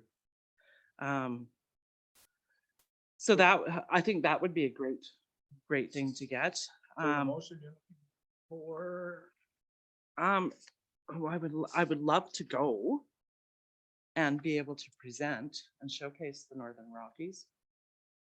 So you're looking for staff to come forward with a report with respect to costs and benefits for that? Be prepared to work with the staff to get them the information that they need? Absolutely. Okay. Staff, do you have the manpower to bring a report at the next meeting? Yeah. Yes? Thanks, Lisa. We haven't submitted tasks, so I don't think it's gonna be. Oh, really? Okay, So maybe we can dig out some of that old information now. okay. Oh, yeah, you can. Can I just ask a question around why counselors are not allowed to go to? Sorry, frowned upon, why would, because Well, we used I to don't know. always have council people, you've gone and other council people have gone, so is that something new? It's linked to the partnership, and the challenge is you're only gonna have so many people. And because if everyone wanted to bring counselors, you wouldn't have enough room to, so but I actually believe we actually had a counselor attend before. Specific to the partnership we have with the other communities, right? So. Right, so that's specific to that, Yes. which yes. is different than this court side thing, or do they go to that court? No, Okay. No, I was just asking the question Yeah. about that partnership. Yeah. like, so- Yeah. so it's nothing against counselors, it's the physical size and the ability to they can't accommodate everyone, so you couldn't pick and choose, right? So Right. basically it's, I think 4 staffers, I think 4 in total. 4 people from 7 communities. Right, so. Well, is that partnership then serving the needs for us, like, okay.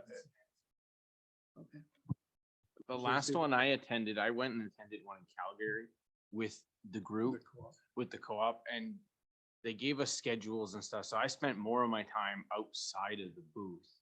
Like as far as council going, I didn't feel, besides me going there and giving area specific information, that nobody could answer about our area.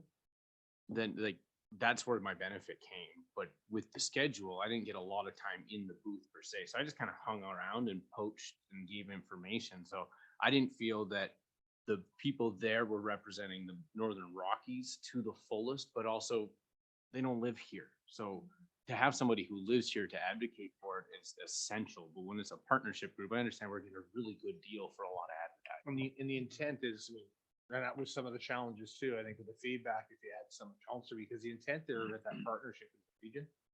Right, and Northern Rockies is a part of it, but so are the other areas. And the intent if someone comes to the region, they're passing through. So it was just trying to create that balance. I mean, it's a shared resource. And that's just been the communication that we've received back from the group in terms of what the intent is and the reason why they, I don't know if it's frowned upon per se, it's more around just how do you accommodate it all. And of course, to your point, Counselor Andrews, I mean, if you're a counselor and you have passion for your area, then you could kind of be trumping the other discussions that are going on around that region, right? So there's a bit of an agreement in terms of, there's a bit of an agreement within the group in terms of how they present the information for a regional perspective, because it's a shared debt. Right, compared to paying for a specific trip to go down, where you have council, which we've done in the past, Port Sight's an example of one we've done in the past, where you're literally beating a drum for the. Right. So we take it on that we do the project on our own in away from what the cops do. Okay. Does that answer your question? I don't like it. It answered your question. Okay, good. Okay, so that report will come back at the next council meeting. So, Go ahead. so I just need some clarification. So is that a notice of motion to be considered at the coming council meeting, or is council prepared to vote on that tonight? No, I think that's coming at the next council meeting when you bring forward a report, because I didn't know that you've been in court Oh. site, so there's probably lots of information there about the pros and cons of attending, so that council can make an informed decision. Okay, And the cost, yeah. okay. What it cost us the last time, what the expected costs are coming up this time. So that'll be report, and the motion may be whether to attend or not attend at the next meeting. Okay. 13.3, notice the motion from Councilor Gooding. So I was thinking, this week that, the Parade of Lights, which community enjoys, was first started by, Fort Nelson Family Development Society. They ran it for a couple of years and then, had to give it up for various reasons. And Dave Dominic, has run it the last 2 years, but I believe he is no longer in the community. So I would hate for this year to go by without a Parade of Lights. So I'm asking council to consider having the NRM host the Parade of Lights this year. So that will be the motion. So I think we're looking for costs, a report from staff that talks about what that cost would be for us to take that project on. Okay. That's what you're looking for? Yeah. Yeah.